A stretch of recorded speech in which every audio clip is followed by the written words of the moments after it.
Welcome to my Steam Next Fest February 25 edition, where I'll be going through various different themed videos to say whether or not I liked the games or disliked them and whether they stayed on my wish list. This is the rhythm and music related section, where everything is either a rhythm action game or a game that is so purely designed around rhythm and music that it kind of felt all good to put them together.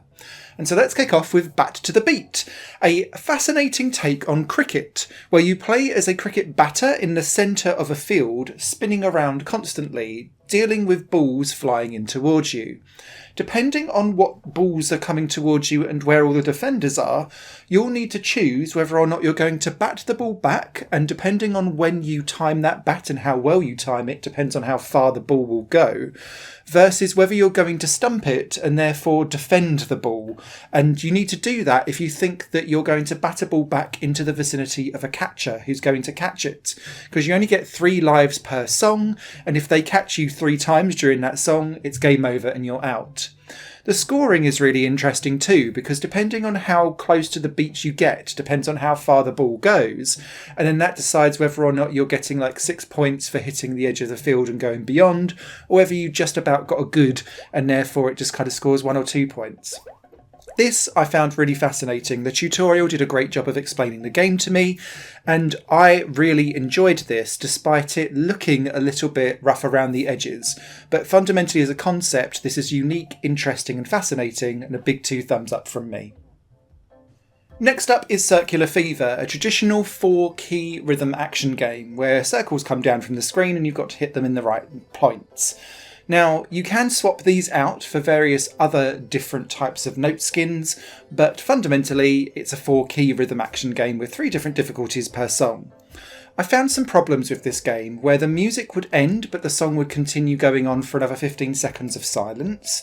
I also found that the different difficulties didn't really relate to whether they were easy, medium or hard, and the easy mode was harder than the hard mode, which is very confusing, and I didn't really feel like what was going on with the notes actually corresponded particularly well to the music, and it certainly wasn't in time. And so whilst I've kept this on my wish list because it could just be a rough demo, and I like a traditional rhythm action game, this was one of my weaker entries onto this list because it didn't quite deliver what I wanted.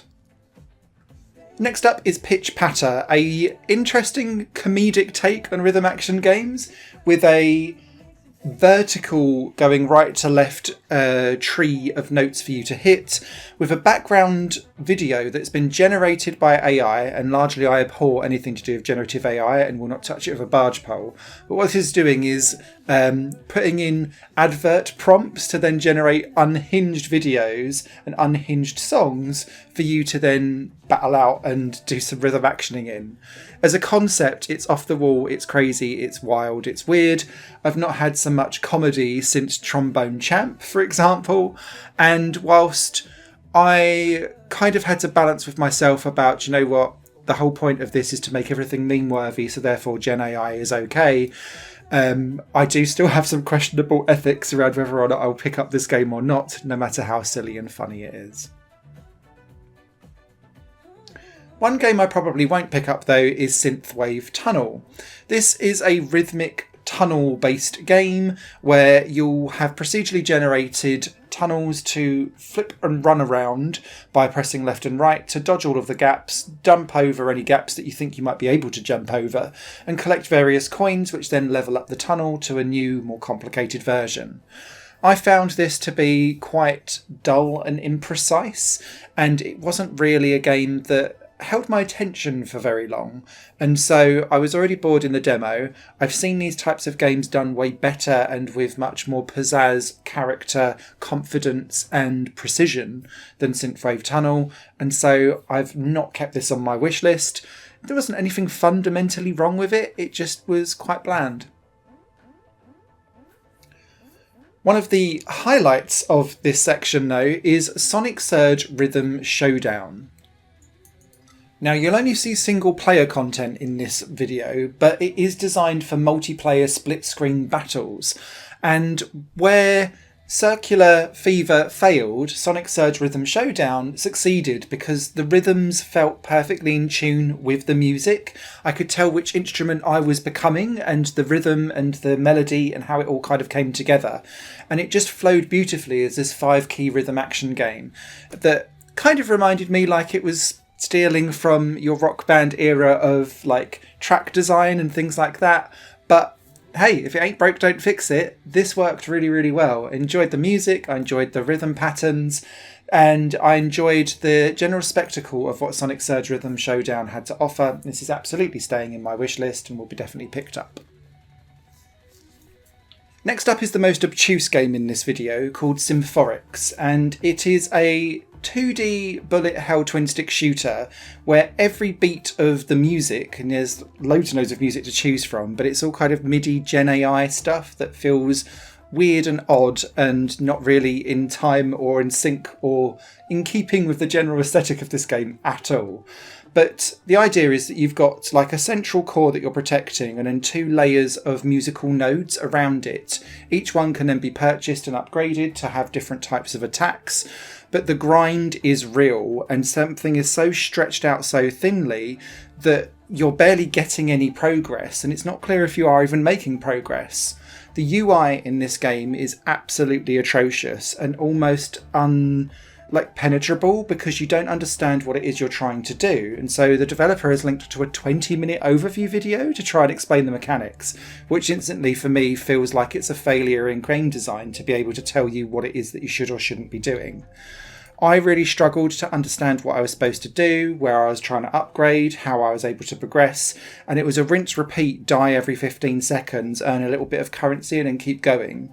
Fundamentally, this is a interesting design, just totally untested and unplayable, and so this hasn't stayed on my wish list and is probably one of the most oddest game designs that I've come across in recent memory. And it doesn't mean that odd game design can't be good, it just means you have to explain yourself, and that's exactly what Beats and Boss does for its boss rush style rhythm action game. Here you play on a 2D plane, moving to the beat between different blocks of path as do the enemies that you're trying to beat. Now, depending on what type of enemy you've got, you might want to dive bomb into them, you might want to lobby an attack, or you might just want to bash up against them and kill them out of brute force. It's dependent on what you're moving around on, whether you're doing area of attack skills or whether you're just trying to prod people out of the way. And then bosses will come down with various different attacks that might be laser beams from above, or they might poison certain bits of the land. And so you're constantly moving around back and forth to this like 2D strategy plane, trying to work out where's the best place to move to rhythmically to make sure you stay alive. This felt unique and fresh and fascinating and interesting and immediate to play, and it explained itself, which is exactly what the previous game did not. And so whilst it does feel odd initially, it started to make perfect sense very quickly, and I really enjoyed playing Beats and Boss, and I will definitely be keeping it on my wish list. We're picking this one up too. A game I won't be picking up though is Ambient Dark. Now this is technically an ambient game, or an ambiance game I would say, where you can turn on and off various different lights and sound effects and moods as you wander around a totally empty space station. Now some of the graphics and the vistas that you're looking out into space on are quite cozy-ish and relaxing. I did kind of get a little bit of a this could turn into a horror movie creepy vibe though at the same time, but there's nothing fundamentally rhythmy here. This is around turning on and off various almost like background noises and musics, whether you want the aircon on or off, or the gentle gliding hum of an engine in the background, so that you can then probably focus and relax once you've sat yourself down in a specific place or area. And so that to me isn't something that I personally want, but what Ambient Dark does, it does well. It's just not for me, so it's not staying on my wish list. But if you're looking for I just want to sit in an ambient world in a spaceship and watch the stars go by, this might be something worthwhile checking out. Surf Dance could have sat in the racing section as well as the rhythm section, but it's essentially a merger of the two. And this is coming out on Tuesday for about £2, I think. So for the price point, what you're getting is quite decent. And that's mainly why it stayed on my wish list, to be honest. This is a see how long you can survive surfing and dancing, and so you'll switch between having to steer your cute little character around and making sure that you hit all of the boost pads to then go and collect various coins and keep yourself going and in check, but you'll constantly be asked to perform various different rhythm action moves to either complete various stunts or go around half pipes or just survive various different platforms where you hit a zone almost like you're doing rhythmic gymnastics whilst surfing. It's cute, it's colourful, it's vibrant, it's quite arcadey and relatively simple and easy to pick up, but there's lots of different things going on here which might almost overwhelm a young person trying to get into gaming from the offset.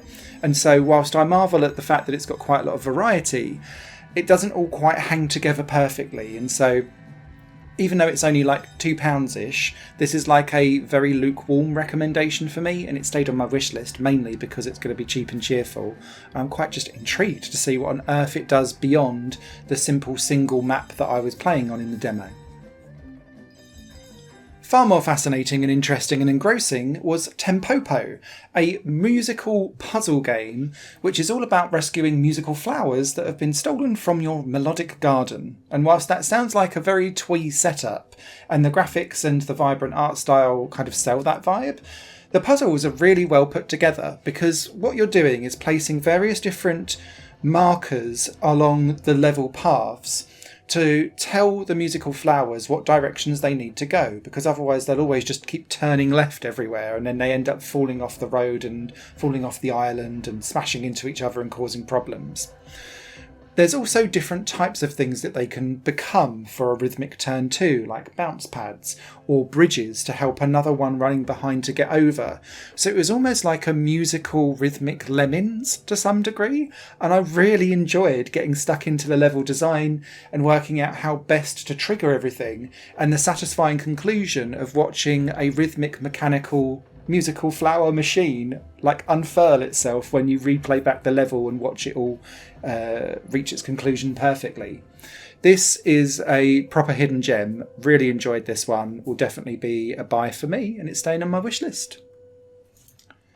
Okay, next up is probably my favourite game on this entire list from a rhythm action perspective, and it's Projekt Godhand. And this took me a while to get used to, because unlike having a usual like 4 or 5 or 6 or 8 note lane, it splits your keyboard into left side and right side, and depending on how many of the different notes are coming down depends on how many fingers or buttons you need to press on the keyboard for the left or right hand side. Doesn't matter which ones you're pressing, you just need to press something. And so it makes me laugh when it calls itself the ultimate tool assisted bullshitting keyboard destruction rhythm game, because you are literally like bending your fingers and hands to try and get yourself around the keyboard, trying to like smash everything because it's going so fast. You're like trying to get through everything. The hyper ridiculous DDR style music totally suits the vibe. It's got a really in your face aesthetic.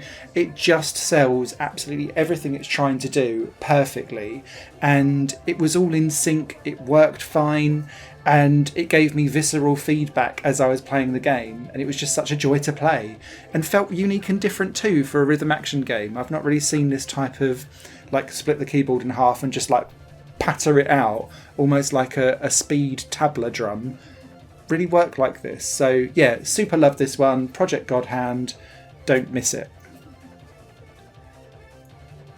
Certainly one of the more unique titles in this list is Electro-Bop Boxing League, and this is a rhythm mech boxing game where you don't necessarily steer and take control of the boxer full on, although you can kind of make them dodge to the side to avoid attacks. But what you're doing is triggering various different attacks to the beat of the music, reminding me a little bit of Dance Fever and Buster Groove if we're going back to like the 90s and early 2000s, but in a mech robot wars style environment. You get to control kind of how beefy and strong your arms and legs are by pressing to the beats of those musics, and then you'll then trigger various different attacks, and you'll be able to equip them, unlock new ones, and then kind of build your custom mech as you go. This took a while to click with me because there's so much uniqueness going on, but I really like the aesthetic and the steampunk feel of it all. I really liked how in flow you became over time. And this is one of those games where you're going to have to give it 20 minutes for it to start going, aha, and then it starts clicking all together. And what I wasn't expecting was the whole thing to have an electro swing themed soundtrack going on in the background. So it just works on so many different levels, and I was genuinely pleasantly surprised. And this is absolutely staying on my wish list, and it's going to be one of those quirky games that I think will become a cult classic maybe in years to come. Another cult classic in the making potentially is Beat Heart Beat, a psychedelic rhythm action platformer game which sees you chasing after your heart, running and jumping through various different environments, trying to slay your demons inside your psyche. And this I thought was going to play a little bit like a Muse Dash style game, but there's more to it actually, because the key here is that it doesn't matter where what lane all of the different attacks and the things that you need to press the buttons to the beat on are coming from. In a lane environment, it's actually in relation to where you are. So you might be doing like several jumps and then staying in that lane, and instead of pressing a certain button, you're pressing the left analog stick in the direction of where you need to go, plus certain types of buttons. And what it was starting to do was to drop in different prompts, which weren't single button presses. They were like mini rifts that you needed to complete. And so a single button press on the screen it might look like, but you might actually be there for a bar of music before you can then move on. And that was quite interesting. The soundtrack, I think, is going to be the big marmite here, because it's alternative rock. The singer that is performing quite a lot of the tracks is not really in tune, and I'm putting that quite politely because they are quite flat across an awful lot of the notes that they sing. And sometimes actually it works quite well, and other times it actually made my ears go, ooh. And so I hope that kind of either gets tidied up, or it's only in a couple of songs where it doesn't quite hit the mark, because I think there's a really great rhythm action game here, and the soundtrack might be the thing that kind of lets it down or becomes the Marmite touch point for whether this game is seen as successful or not. However, when it comes to rhythm action games, Terunyan to Amanoiwato is by far the weakest that I came across. It's a 8-direction button rhythm action game in like a Space Harrier setting where the notes are flying towards you through a tunnel. But it was really difficult from a perception angle to know exactly when you were supposed to hit anything, and nothing coincided with what on earth was going on with the music at all. The entire thing struggled to run for me. It kept stuttering and stopping, and it just felt like a doujin demo that didn't really need to be released right now and needed to spend a few more months in the oven before players started to get involved in it, because nothing felt in sync, nothing felt like it actually reacted bang on time to my button presses, and I was having to press things like a second before for it to then register in the game itself. And I found this absolutely painful to play, and it was probably the weakest experience in this entire list, unfortunately, despite the fact that you're playing as a flying cat. So that's the only bit to love, I'm afraid, and this absolutely is not staying on my wish list. What is absolutely staying on my wish list though, and is a day one, is Kill the Music, and it's a rhythm action roguelike. Now there's a few of these that are out now, but this was really visceral. I love the comic book anime art style of it, where it's got like proper metal head skulls running around trying to eat you up and then throwing all various projectiles at you. And the idea is that every beat enables you to either do an attack or to dodge, and you can move freely just between the beats as you go. But every time you try to level up through and go through each wave of music, you're trying to pick which bet you want to succeed, depending on the state of how you are now and what health you've got, for example. So it might be that you choose a harder bet but get a better reward, or you choose an easier route but then get less of a reward, or perhaps none at all because you're just trying to survive to the next thing. You can then unlock various different weapons that are all music related. So it could be a keyboard that's spinning around like an area of attack kind of boomerang, for example. It could be that you've got drums that are busy pounding out area of attack effects. It's just so well themed and thought out and put together, and it easily very playable as well. Now, it's fast, it's visceral, and when you start triggering off your special attacks, it's like boom, boom, boom, boom, boom, boom, boom, but you're in it, and it doesn't feel like it's too overwhelming.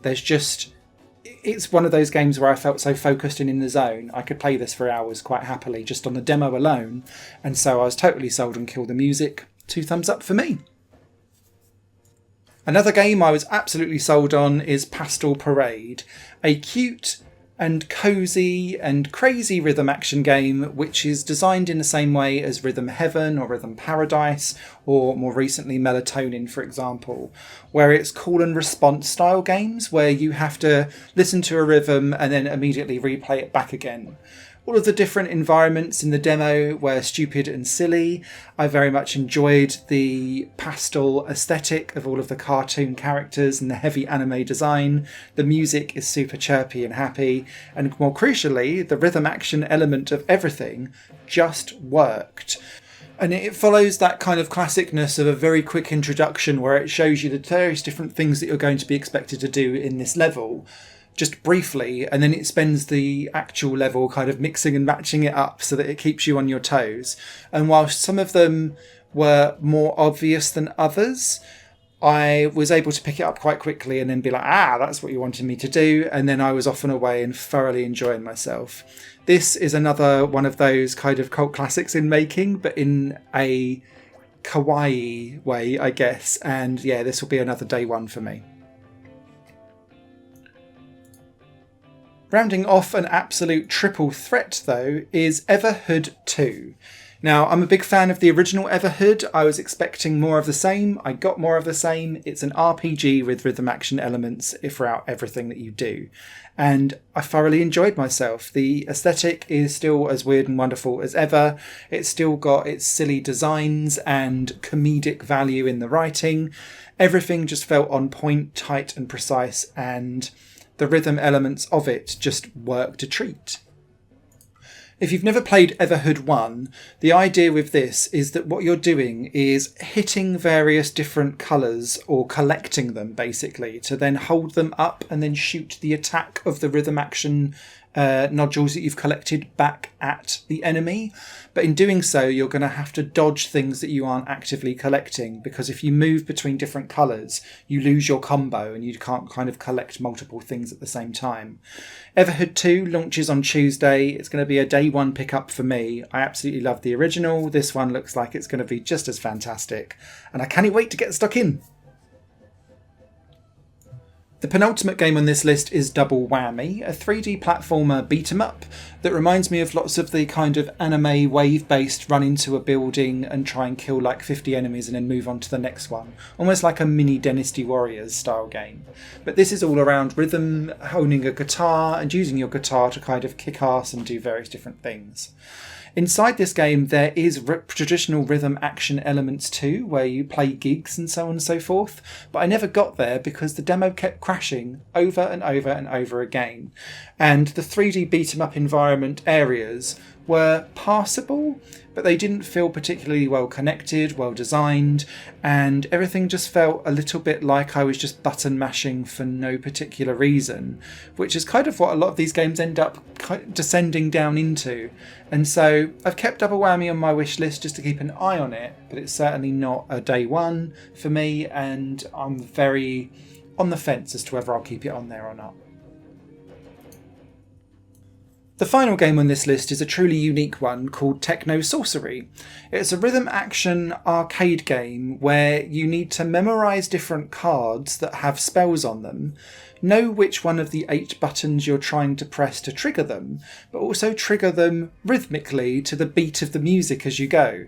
And the idea is that you then are able to take your card deck online and then do one-on-one battles versus other players, whilst there's also an RPG story to take place on. I found this game wildly confusing, and the tutorial really didn't help me at all. And I think it was because when you've got a rhythm action game that's saying you need to do something like every half beat or every other beat, there's needs to be some kind of visual and audio cue to let you know what is it that you're working with, and it wasn't overtly obvious. The other thing as well is that quite often you're asked to perform actions before a timer runs out, and the cards are moving like down the screen or to the side of the screen before they then disappear, and you've got quite a lot of really tiny bits of UI to try and keep an eye on that don't really tell you what it is that you're supposed to do. And so I found this extremely confusing, not very intuitive or approachable at all. I've kept it on my wish list more out of morbid curiosity, because I feel like I might have given up on this and not given it enough time to bed in. And I appreciate a game that is trying something unique and interesting and new, merging together card battling and magic and spells and rhythm action stuff in a battle environment. Sounds cool, but this execution didn't feel very approachable to me, but I'm not going to give up on it immediately. I'm going to keep an eye on it and see how it develops. So that is the rhythm and music portion of my Steam Next Fest February 2025. My big hitters here are Bat to the Beat, Sonicsurge Rhythm Showdown, Beats and Boss, Tempopo, Projekt Godhand, Electro-Bop, Beat Heart Beat, Kill the Music, Pastel Parade, and Everhood 2. Those are the ones that I'd recommend keeping an eye on. Thank you so much for watching, and I'll catch you for another video for Steam Next Fest February 2025 edition.